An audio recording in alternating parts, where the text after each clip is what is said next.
Hey there folks, welcome back to the Gunners Guild. In this video, we're going to be discussing Remnant 2, and so I'd like to briefly cover some quick tips and information that'll be useful if you start your playthrough on Remnant 2. Let's not waste too much time and just dive into this. So first thing is that I want to clear the air about your starting archetypes. Unlike Remnant 1, you don't actually miss out of anything by choosing one of the archetypes or another. In Remnant 1, you'd miss out on like the armor, the weapons, and the trait of the other archetypes that you didn't pick, and then you'd have to go out in the world and find them.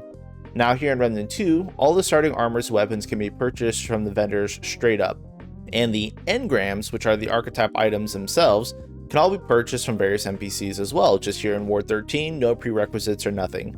You're just going to need some money to buy them first. So don't worry too much about your choice and just pick the one you want to use first. You'll get the rest in time. So with that, you do unlock the ability to use two archetypes, just not right away.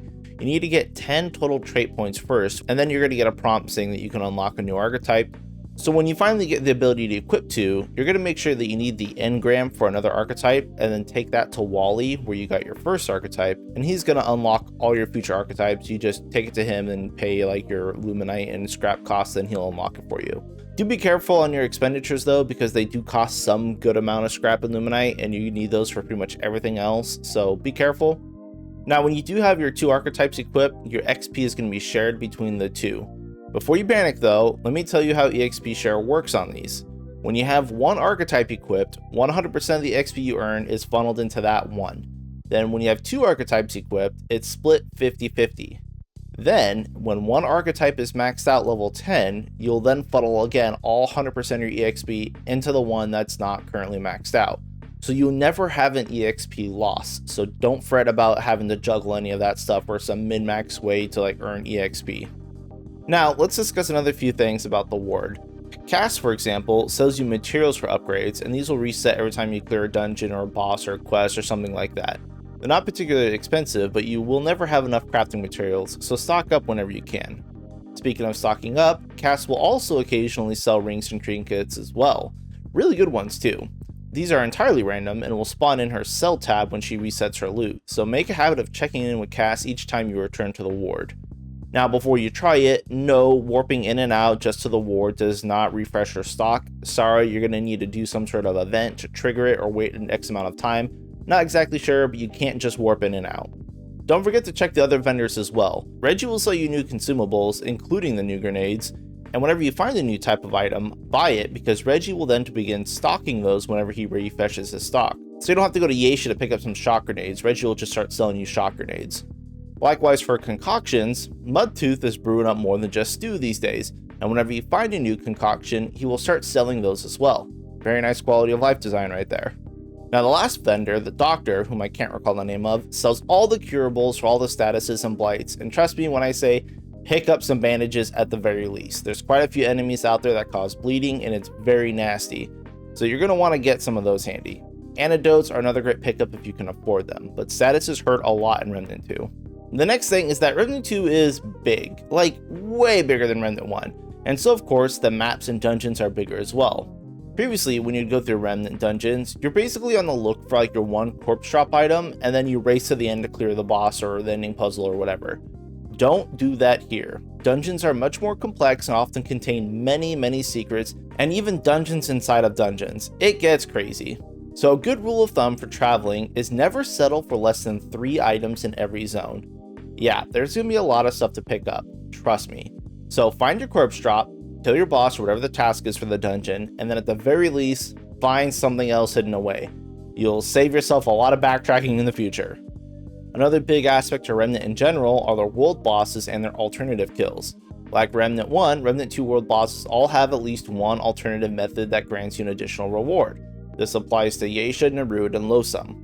Typically, you get a gun for the normal kill and a melee weapon for the alternate kill, so depending on your build or your style, you may want to try more creative approaches to bosses. And at the very least, you're going to need to do each boss at least twice to collect everything, but trust me, even after the bosses, there's still a lot of like things for your quest that can go differently, so just be on the lookout for options. Another small tip, the map is very useful in Remnant 2. The mini-map on your top right of your corner shows you your world level, which is just a number here. This is the level of the enemies in the area, and it's generated as soon as you load into that zone. The world level is based upon your player power, which is in your character page. Your power level is the combined average of your archetype levels as well as your weapon and melee levels. Unlike Remnant 1, you can't really just stick to low power levels the entire time, as many areas have minimum power levels, and because archetypes will continue to level up as you kill enemies and earn XP, before long, you're going to fall far behind and make things a lot more difficult for yourself. So try and keep your power level around the level of the zone, maybe 1 or 2 behind at most. Adding on to the map, use your big map often. It can help guide your way, mostly with the use of these zone doors. There are 2 types of zone doors on your map, the curved archways and the flat archways.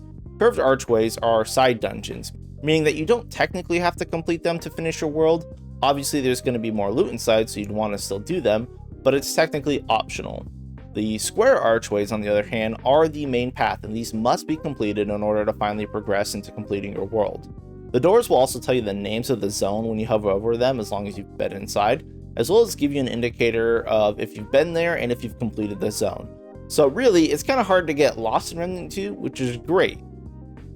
The last small thing about the maps is that they do show items like chests and loot that you haven't picked up, but you may have gotten close to. So if you ever feel like you may have missed something or forgot to pick up an item or whatever, you can always go back and check the map and see if anything's there. It will persist. Though if you do leave the zone and come back, it will clear. So just, make sure you look at your map before you leave the zones if you feel like you missed anything. Now, in each world you play, there will be one simulacrum, just like in Remnant 1. These are used for upgrading a relic, which is super important. It's basically your flask. And they're also used for the last upgrade of every single weapon. So you're going to need a lot of these. Make sure you get them somewhere in each of your world. Cast will also sell 1 simulacrum ever. It does not refresh, not even if you complete the game or start a new campaign or anything. She only ever has 1. So buy it at your leisure, but just know that that is the only freebie simulacrum. You're gonna have to find everything else. And the last tip I have for you is that stamina management is significantly more strict here in Remnant 2. Here, if you aim down sights with your gun, your stamina management slows to a crawl, and it becomes very easy to just constantly lose stamina by dodging and then not regenning it because you come right up and aim down sights again, or you're just holding down aim down sights. Try to only aim if you need to shoot so you can regen more stamina, and do pay attention to your stamina more than you're used to. There are plenty of stamina management items and traits, but starting the game out can be really rough, so be careful with that. And then kind of going with the stamina regen theme here, I do want to talk about neutral dodge real quick, which is extremely useful in case you're new to Remnant. Unlike other games that dodge the direction you're facing or pushing to go, Remnant has a neutral dodge if you aren't currently pushing any direction when you dodge. This will do a shorter back step that doesn't move the player very much. The iframes are a little bit shorter than a normal dodge, so will take some time to get used to, but it does provide the user with the ability to dodge without significantly repositioning or chance rolling off a ledge or into another hazard. Neutral dodge is easily the best dodge ever made in any video game, and I would highly recommend getting comfortable with it. It's kind of like a bread and butter skill you're going to need for Remnant. Alright, so that's all the tips I got for now. Please check back as I will be covering everything Remnant 2 related going forward. Thank you all for watching, and thank you to my Patreon members. I appreciate you all a whole ton, especially when I wasn't making any videos. And if anyone wants to talk shop about games, Remnant, or whatever, please feel free to join my Discord in the description below. But with that, let me just thank my sponsor really quick, and we'll get out of here. Peace. This video is sponsored by G Fuel, a great tasting dietary supplement that makes me feel like, hey, I don't need to go to the gym or eat healthy, I got vitamins. You can support me by supporting yourself with my promo code FEM to get 20% off at checkout.